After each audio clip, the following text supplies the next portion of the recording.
श्री स्वामी समर्थ मित्रांनो, आपल्या स्वामी सेवा या चॅनलवरती तुमचे मनापासून स्वागत आहे। मित्रांनो, 15वा अध्याय आपला मागील व्हिडिओमध्ये पूर्ण झालेला होता। तर आता आपण सुरुवात करतोय 16व्या अध्यायाला। अध्यायाचं नाव आहे गुरुभक्त अरुणी, वेद आणि अपमन्यू। तर चला आपण चालू करूया। श्री गणेशाय नमः। सिद्ध म्हणाले, नामधारक वैजनाथ क्षेत्री अंबाभवानी नावाचे एक मनोहर स्थान आहे। श्री गुरूंनी तिथे वर्षभर वास्तव्य केले। त्यांचे सर्व शिष्य यात्रेला गेल्यानंतर मी स्वतः त्यांच्या सेवेसाठी राहिलो। एके दिवशी एक ब्राह्मण साधक श्री गुरूंकडे आले व म्हणाले, स्वामी, मी बरीच साधना केली पण आत्मज्ञान झाले नाही, त्यामुळे मनशांती नाही, कृपया मला मार्ग दाखवा। माझे गुरु निष्ठुर आहेत, त्यांनी मला ज्ञान दिले नाही, कष्ट होऊन मात्र घेतले, त्यामुळे मी रागाने त्यांचा त्याग करून आलो आहे। तेव्हा श्री गुरु म्हणाले, महोदय, गुरूंचा त्याग म्हणजेच आत्मघात। माझ्या दृष्टीने तुम्ही गुरुद्रोही आहात। जो गुरूंना सर्व भावे शरण जातो, गुरु आज्ञेचे तत्परतेने पालन करतो, त्या शिष्याला ज्ञान, सिद्धी, देवांचे दर्शन या सर्व गोष्टी अनायासे प्राप्त होतात। मी तुम्हाला आदर्श गुरुभक्तीचे एक उत्तम उदाहरण सांगतो, ऐका।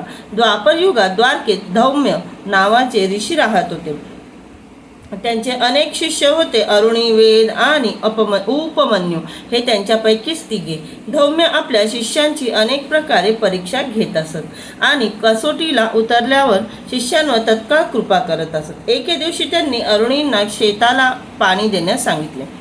त्यानुसार ते शेतावर गेले। जवळच एक कालवा वाहत होता। एवढ्या मोठ्या शेताला पाणी द्यायचे तर त्याचा प्रवाह बंधाऱ्याने अडवणे शक्य होते, म्हणून त्यांनी जागा निवडली आणि शिळा टाकून बंधारा घालण्याचा प्रयत्न करू लागले। पण पाण्याच्या जोरामुळे तो टिकेना।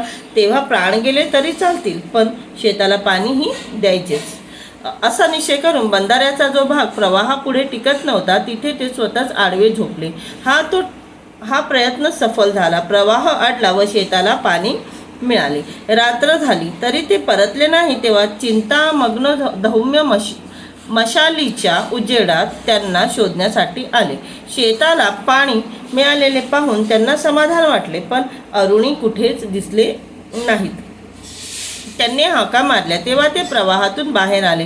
ते थंडीने गारठून गेले होते, पण त्यांच्या मुखावर कर्तव्यपूर्तीचे समाधान होते। तेव्हा सर्व प्रकार लक्षात आल्यावर धौम्याने गुरुकार्यासाठी प्राणाचीही पर्वा न करणाऱ्या अरुणींना वात्सल्याने जवळ घेतले व आपला वरदहस्त त्यांच्या मस्तकी ठेवला। त्यांच्या आशीर्वादाने तो तत्काळ ते महाज्ञानी झाले।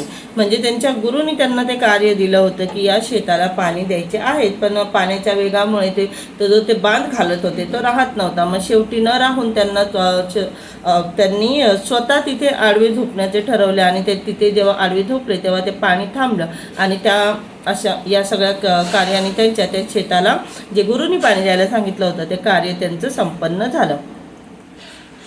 आणि हे सगळं त्यांचे गुरु शेवटी ते संध्याकाळी वापस नाही जाऊ शकले। मग ते तिथे, कारण की तिथे थांबलेले होते हे पाणी, शेताला पाणी पुरावं म्हणून। मग त्यांचे गुरु त्यांना शोधत आले।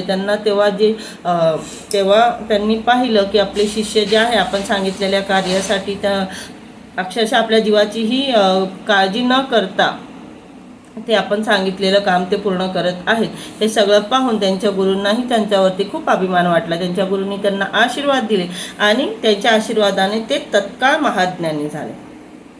बघा मित्रांनो, गुरु आपल्याला कोणतंही कार्य विनाकारण सांगत नसतात। म्हणजे आपल्या आयुष्यात गुरु असणे किती महत्त्वाचं आहे। गुरूच्या कार्यावरती आपण कधीही शंका नाही घेतली पाहिजे। गुरु काही कारणानेच आपल्याला काम सांगतात, म्हणून गुरु महिमा खूप महत्त्वाचा आहे मित्रांनो। गुरूंचा आशीर्वादाने आपण अशक्य गोष्टी शक्य करू शकतो मित्रांनो। 16व्या अध्यायामध्ये आत्ता या व्हिडिओत इतकंच। आपण पुढील अध्याय जो आहे आपण पुढच्या व्हिडिओमध्ये कंटिन्यू करू। श्री स्वामी समर्थ मित्रांनो।